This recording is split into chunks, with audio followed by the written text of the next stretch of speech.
आज हमारा कितना बड़ा सौभाग्य है कि गौ मैया के सानिध्य में बैठ करके, गौ माता के चरणों में बैठ करके श्री राम जी का गुणगान करने का सुअवसर प्रदान हुआ है। कहते हैं ना कबीरा, सब जग निर्धना धनवंता ना कोई, धनवंता सो जानिए जिन घर राम नाम धन होए। जिसके पास राम नाम का धन है, राम नाम गुणगान का धन है, वही घर धनवान है। तो आज हम कितने धनी हैं कि गौ मैया के सानिध्य में। ब्रह्मवैवर्त पुराण कहता है कि जहां पर गौ का स्थान होता है वहां पर ये शुभ कर्म किए हुए अक्षय फलदायी होते हैं। तो ऐसे स्थान पे बैठ करके, एक महातीर्थ में बैठ करके हम श्री राम जी का गुणगान करने जा रहे हैं। इससे बड़ा और क्या सौभाग्य होगा। करुणा करने, करुणा करके ये करुणा कर दे है हमें प्रदान की है। तुलसीदास जी कहते हैं ईश्वर अंश जीव अविनाशी, यानी ये जो जीव है ये ईश्वर का अंश है। आज हमें जो कुछ भी मिला हुआ है ये परमात्मा की देन है, परमात्मा की कृपा से मिली है। और हमारे परमात्मा कैसे हैं? परमात्मा का एक नाम है करुणा कर, यानी कि दया करने वाले। जब दया करने वाले से कोई चीज मिलती है तो वो दया करने वाली ही होती है। तो हम भी किसी पे दया कर सकते हैं। दया कब करेंगे? जब हम साध संगत में बैठ करके, सत्संग का सानिध्य करके अपनी हृदय के अंदर दया रखेंगे। कहते हैं दया धर्म का मूल है, पाप मूल अभिमान। तो जब हृदय में दया होगी तो हमसे धर्म स्वतः ही होता रहेगा। कितने बड़े सौभाग्य की बात है कि आज कृष्ण जी के मंदिर से भव्य मंगल कलश यात्रा निकाली गई। कलश यात्रा तो इतनी विशाल थी और माताएं, बहनें, नौजवान, युवा साथी डीजे पे भजनों के आगे नाचते हुए आ रहे थे। आज हमारा गांव कितना सुंदर लग रहा था।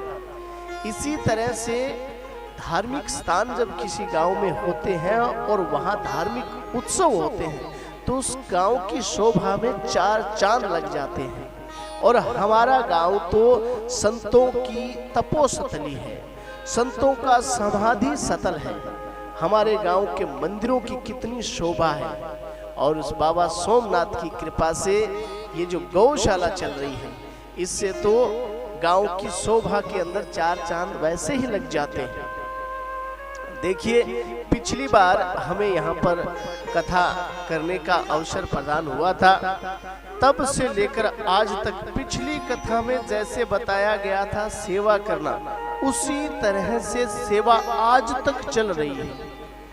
1 साल हो गया किसी भी बाड़े की ट्रैक्टर के द्वारा सफाई नहीं की है।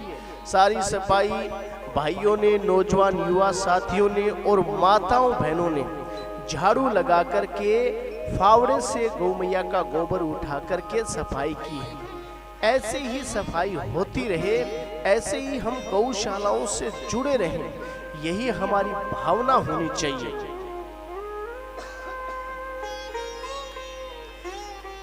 इस तरह से गौ माता की सेवा होती रहेगी तो हमारा धर्म बचा रहेगा। तो अब की बार हमें क्या करना है कि जो तूड़ी का दान है वो बढ़ चढ़ करके देना है, किले के हिसाब से, ट्राली के हिसाब से, 10 किलो के हिसाब से। इस तरह से चारे का दान दीजिए। और पिछली बार जो भी दान दिया था उससे 200-400 रुपए बढ़ करके देना है, कम नहीं देना है, ताकि हमारी गौशाला का और भी सुंदर विकास हो। सुंदर है और ज्यादा सुंदर हो, ऐसी हमें व्यवस्था बनानी है। क्योंकि ये जो शरीर है ना, ये परमात्मा से मिला हुआ है, परमात्मा का प्रसाद है और मृत्यु भगवान के घर का निमंत्रण है। तो परमात्मा से प्राप्त इस शरीर की कदर कीजिए, सुकर्म कीजिए। संत कहते हैं कि सुकर्म कर ले राम सिमर ले।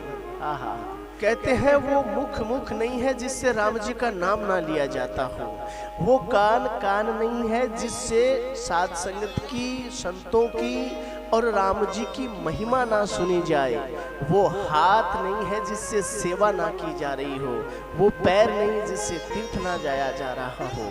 तो इतना दिव्य शरीर पाकर के अगर हम सुकर्म नहीं करेंगे तो सोचो इस अनमोल शरीर का कितना अपमान होगा।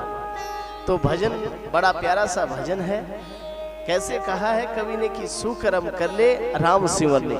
एक प्यारा सा भजन गुनगुनाते हैं और उसके बाद हम बड़े भाव से, आज प्रथम दिन है तो कथा थोड़ी कम चलेगी, फिर आगे कथा में। हमारे चैनल को अवश्य सब्सक्राइब करें और नए अपडेट्स सबसे पहले पाने के लिए इस बेल बटन